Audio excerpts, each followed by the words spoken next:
Welcome to Flyshikis TV. We're the only Afro media channel that is focused on unifying Africans and people of the diaspora. We do this by positively highlighting all talents from our culture. The community is so rich and vibrant that we're bringing you all the exclusive interviews pertaining to history, entertainment, fashion, life, and so many more.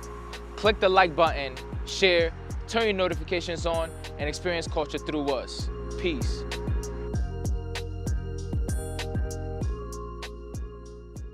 All right, so welcome to Flyshikis TV. We are the only Afro media channel that is focused on unifying Africans and people of the diaspora. Man, let me tell you, today on this episode, we have an important guest on this show today. Let me tell you, I can't wait. I have a lot of questions that I want to ask you.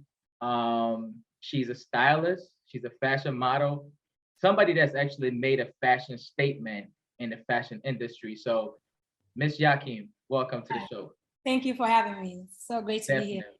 Thank you so much for coming. So like I said, I have a lot of questions that I do want to ask you. You stated in one of your most recent interviews or your post that you were mostly bullied by African Americans. Can you please elaborate that more to me?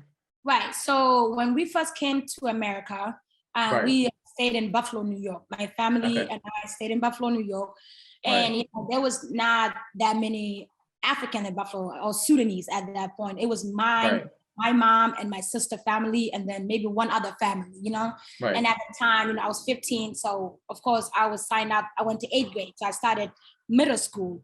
And I was just so excited to meet other students, learn English, learn. And it's so weird how as soon as I started school, the kids that were laughing at me, and as I'm walking down the hallway, would literally turn around or walk so far from me were Black people. At first, I didn't understand. And I'll go to the cafeteria and I'm like, hi, my name is Nyakim, try to come and sit next to them. And they will all get up and leave the cafeteria table and go to another table, feeling like you're so disgusted we can't sit next to you because, you're not beautiful.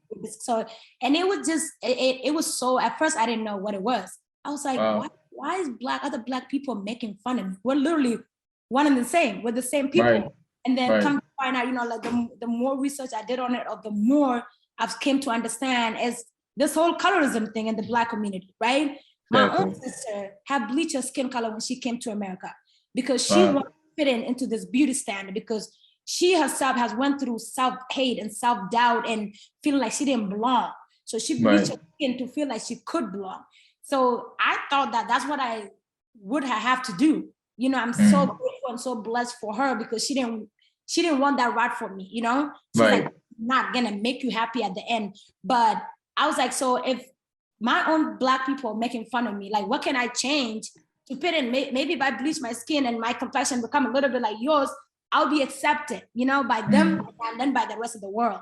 So it was so outrageous and just amazing to me to see how I could be bullied by Black, because I grew up in Africa, right? I lived in Ethiopia, I lived in Kenya, and I'm always been the darkest person in the room, right? Everywhere I go, and the rest of the people were Kenyan, and I didn't experience that. I did not experience colorism back home.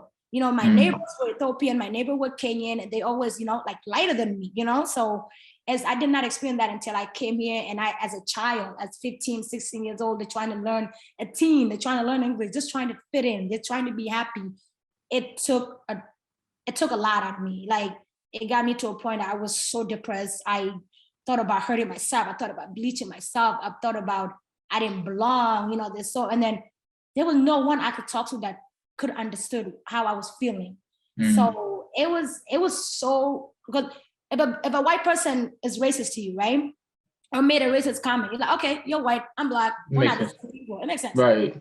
But when a Black person make a race, it's not even racist. What is that? Colorism comment toward you? Colorism. It was mind blowing from a child point of view, Right. Yeah. Yeah. So it's wow, that's crazy. By the way, I was born and raised in Africa myself, and coming here, going to school, I experienced, I saw, that disconnect between Black Americans and Africans, and definitely, and I always, a huge gap, and it's crazy because that's what this channel is actually about. This channel is all about unifying us, because from my research that I've done, it's about what the media portray of the Black Americans to Africans, and also like vice versa. I think that, obviously, like that psychologically, like it plays a huge role into like creating that disconnect between us. Where in actuality we are actually one. We share the same history, the same skin color, the same identity. So in you growing up, coming here, like how did you cope with that kind of energy, being portrayed towards you? How did you go through that? Yeah, so at first, like I told you, I tried to cry myself to sleep, right? At first, I tried a way to go about it is just stay to myself, stay away from myself. Stay away from anybody, don't make any friends because they don't like you, they will never like you. Just be by yourself. And then as time passed by, like that, my mom saw how affected that, how that was affecting me, that she moved my whole family to Minnesota. So we could be around people that share this, that look like me, Sudanese people. So I could, so I'm not this little depressed girl that's in a room 24/7. So I'm around, so I could be able to make friends with other people that look like me. So that's what started it. So when we moved to Minnesota, what I started doing is start building community around me that accept me for who I was, right? And in that community involved, it was mostly African at first. I was like, I don't even think I could communicate with African American, or I don't even know if I can ever be friends with African American, right? That's a 16, 17-year-old girl. So I started making friends with my, people that were from Africa that knew, of course I know Sudanese people have a deep complexion. Oh, you're from Kenya, yeah, you're brown. And then there's some light-skinned Nigerian, and there's some Nigerian that look like me, Right, definitely. They're from the same country. Some of them be really, really light, and some of them, look like me. Right. So I started building that community, was friend with Somalian, just friend with other people, other African that would not look at me and be like, oh my God, where you from? Why you look like that, Right. So when I started building that community, then I started working on my self-love, right? So when I was completely okay with Nyakim and who she is and what she brings to the table and her background, and just remembering the happy child I was from a refugee camp, from nothing, like not once before I came to America did I ever question my happiness, did I ever question my skin color? Not once. I was this happy child that knew the background, that knew where she come from and have an idea where she's going, Right. So I had to remind myself of who that girl was and who that girl still is. She is deep down inside.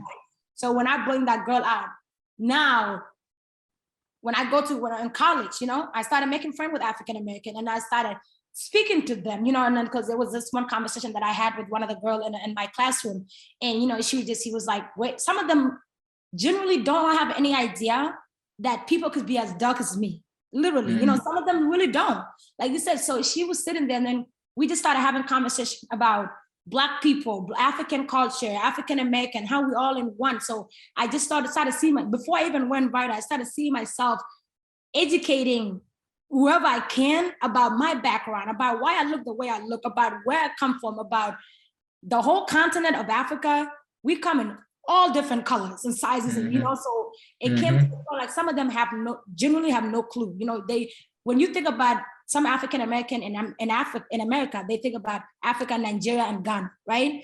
And so it's like that's what so I'm like, but Africa it's a big continent, and I'm from this part of it. I'm from the east part of it, and I'm Sudanese, and my people look like this. And even within the Sudan, there's some Arab people that are very light skinned, that we share the same country, but we have really two different culture, and we all look different. So I felt like when I educated myself and I was comfortable in my own skin, that's when I was able to have those conversations with the people that I feel like couldn't understand me, or maybe some of them just didn't know anything about me, my background, or anything about maybe something that I've never heard about South Sudan before, So that was the way I did that, So I worked on me first, and then I was like, okay, now I might hear ignorant comments in the process, which I have. There was an African American man that asked me about bleach my skin for $10,000. That was some ignorant ass thing to say, right? You asking me that if somebody was giving you $10,000, would you bleach your skin color? So I'm like, why? Oh, so you could fit in, so life would be easier for you, because life is easier for lighter people, right? And he's not lying. That's true. There's this steps tool, right? That is like, the lighter you are, the easier life is, the more opportunity we have, and the darker you are, the less desirable you are, the less opportunity you have. That is a mindset that was given to us for so long, so many years, that I feel like as Black people, we got to change that. We got to look at each other at once. So we don't need to fit into this, you know? Yeah, not definitely. Even goes back to like, you know, like racism back in the day where it's like, you know, the lighter skins were called house girl. Like they work in the house because, you know, they inside. viable. Exactly. Brothers, they outside. They outside in the field, like, you know, picking cottons and stuff. And you know, like, and that's all part of the media narration that has created that disconnect.